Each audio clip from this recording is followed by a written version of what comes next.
हर पल पे तेरा ही नाम होगा, तेरे हर कदम पे दुनिया सलाम होगा। मुश्किल का सामना हिम्मत से करना, देखना एक दिन वक्त भी तेरा गुलाम होगा। आज के परिदृश्य में हम इस्लाम जगत के बारे में चर्चा करेंगे। इस्लाम इस्लाम का शाब्दिक अर्थ होता है ईश्वर के प्रति समर्पित होना।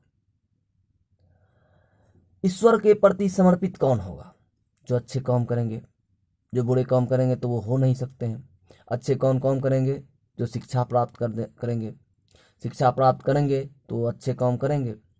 ठीक उसी प्रकार जैसे आज कल एक आईएएस आईपीएस या अच्छे अच्छे शिक्षित आदमी काम करते हैं। इस्लाम जगत में दो चार ऐसे शब्द हैं जिसके बारे में आज हम देखते हैं। सर्वप्रथम एक शब्द है इल्हाम। भाई मोहम्मद साहब पैगंबर तो नबी ऐसे नहीं बन गए होंगे, कोई ना कोई कारण रहा होगा तब तो वो बने होंगे। उसने सर्वप्रथम इल्हाम प्राप्त की। इल्हाम मतलब शिक्षा प्राप्त की थी। इल्हाम का अर्थ होता है, मुस्लिम जगत में इल्हाम का अर्थ होता है शिक्षा। इल्हाम का अर्थ होता है शिक्षा। आप लिखा हुआ है, आप लोग भी देख लेंगे। इल्हाम का अर्थ होता है शिक्षा प्राप्त कर लेना। शिक्षा से संबंधित शब्द होता है इल्हाम। जब कोई आदमी विशेष प्राप्त शिक्षा कर लेगा, जब जैसे आप जानते हैं गौतम बुद्ध जब शिक्षा प्राप्त कर लिए, या गौतम जब शिक्षा प्राप्त कर लिए तो बुद्ध कहलाए। ठीक उसी प्रकार जब मोहम्मद साहब पैगंबर शिक्षा प्राप्त कर लिए तो वो नबी कहलाए। अब जब मोहम्मद साहब पैगंबर नबी कहलाएंगे तो वो तो ये धरती पर कोई सदा के लिए नहीं आए हैं, उसे तो जाना पड़ेगा, क्योंकि वो गॉड गिफ्टेड है। तो गॉड तो उसे वापस बुलाएंगे। वो धरती पर कितना दिन तक उसे रखेंगे। ठीक उसी प्रकार वो चले जाएंगे तो कोई ना कोई उसके स्थान ग्रहण करेगा। जैसे सपोज दैट कोई बच्चा पैदा होता है, उसका बाप मर जाता है। ठीक उसी प्रकार उस बच्चा का भी बच्चा पैदा होता है, वो मर जाता है। जनरेशन तो आगे बढ़ते चला जाता है। वही प्रकार हुआ नबी के चले जाने के बाद। अब कौन चलाएगा सत्ता? तो खलीफा आएंगे। खलीफा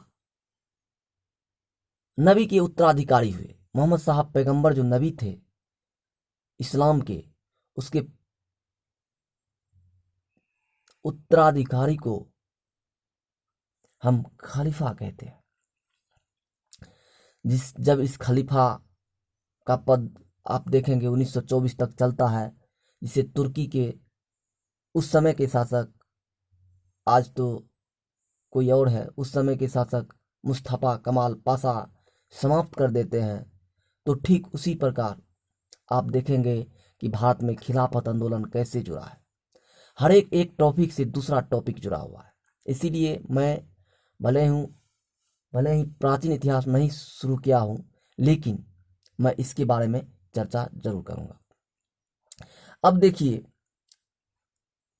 हालांकि ये प्राचीन इतिहास की चर्चा हो रहा है, लेकिन मध्य मिडिवल हिस्ट्री शुरू किया हूं, तो इसीलिए मैं इसे मिडिवल के साथ जोड़ के देखूंगा। मोहम्मद साहब पैगंबर की जन्म 570 ईस्वी में होता है मक्का में। मोहम्मद साहब पैगंबर का जन्म 570 ईस्वी में मक्का में होता है। जब वो शिक्षा प्राप्त कर लेते हैं तो नबी कहलाएंगे। भाई उससे पहले तो शादी करेंगे वो। तो वो उनके माता का नाम अमीना थी और पिता का नाम अब्दुल्ला था। देखिए, कोई बच्चा पैदा हुआ है तो उसका कोई ना कोई माता पिता होगा। अब वो बच्चा शादी करेंगे किसी न किसी औरत से। लड़का है तो लड़की से, लड़की है तो लड़का से शादी करेगा। तब मोहम्मद साहब पैगंबर की शादी फातिमा नाम की एक विधवा से हुई थी, जिससे एक लड़की प्राप्त हुई।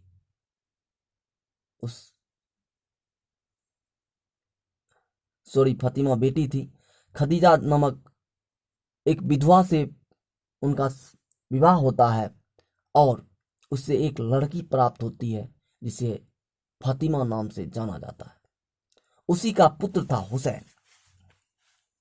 ये फतिमा की पुत्र था हुसैन। इसी की हत्या 680 ईस्वी में करबला के मैदान में हो जाती है। आप लोग सुने होंगे करबला का मैदान के बारे में। अब इतना बात हो गया। ये सब 610 ईस्वी में मोहम्मद साहब पैगंबर को सिद्ध पुरुष के रूप में ज्ञान हुआ और 622 ईस्वी में वो मक्का से मदीना की यात्रा करते हैं। वो 610 ईस्वी में मक्का से मदीना की यात्रा करते हैं। 610 ईस्वी में उसे ज्ञान की प्राप्ति हुई। 622 ईस्वी में वो मक्का से मदीना की यात्रा करते हैं। मुस्लिम जगत में इसी को हिजरी संवत के नाम से जाना जाता है। अब हम मोहम्मद साहब पैगंबर के बारे में उतना चर्चा नहीं करेंगे। अब आगे चलते हैं। मोहम्मद साहब पैगंबर की मृत्यु के पश्चात 4 खलीफा हुए। आप जानते हैं खलीफा उन्हें कहा जाता है, यानी मोहम्मद साहब पैगंबर के उत्तराधिकारी को खलीफा बोला जाता था। खलीफा 4 खलीफा हुए, जिसमें अबू बकर पहला खलीफा थे, उमर, उस्मान। याद रहे, उसे अबू बकर, उसे उमर, उसे उस्मान। फिर लास्ट में वो ही आता है अली। ये 632 से 661 तक रहे। 661 में अली की हत्या मुहयान से ने कर दी और उसने उमैयद खलीफा की स्थापना की। आप जानते हैं 712 ईस्वी में उमैयद खलीफा के सेनापति मीर कासिम ने भारत पर हमला किए थे और विजयी हुआ था। उमैयद मुहयान की शासक 661 से 750 तक होता है। मुहयान की हत्या उमैयद खलीफा ने कर दिया और अबू खलीफा की ने उमैयद खलीफा के वंश को खत्म कर नए वंश की स्थापना, नए खलीफा अबू खलीफा की स्थापना की। और जानते हैं अल कादिर बिल्लाह ने गजनी को भारत में आक्रमण करने की आज्ञा दिए थे, या भारत में उसे अमीन उल मिल्लत या कुछ और उपाधि जैसे अमीन उल मिल्लत, यमीन उद दौला की उपाधि दिए थे। खैर अब हम चलेंगे। 680 में अली की हत्या 661 में अली की हत्या के बाद करबला के मैदान में उसके पुत्र हुसैन की हत्या हो जाती है।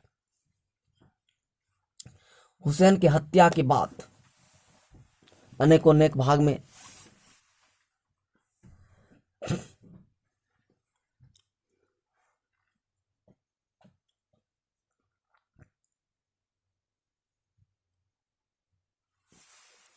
अब हम बात करेंगे शिया और सुन्नी विवाद। जब मोहम्मद साहब पैगंबर की हत्या, मोहम्मद साहब पैगंबर की मृत्यु होती है तो हत्या हो गया, बोला गया था, इसके लिए सॉरी।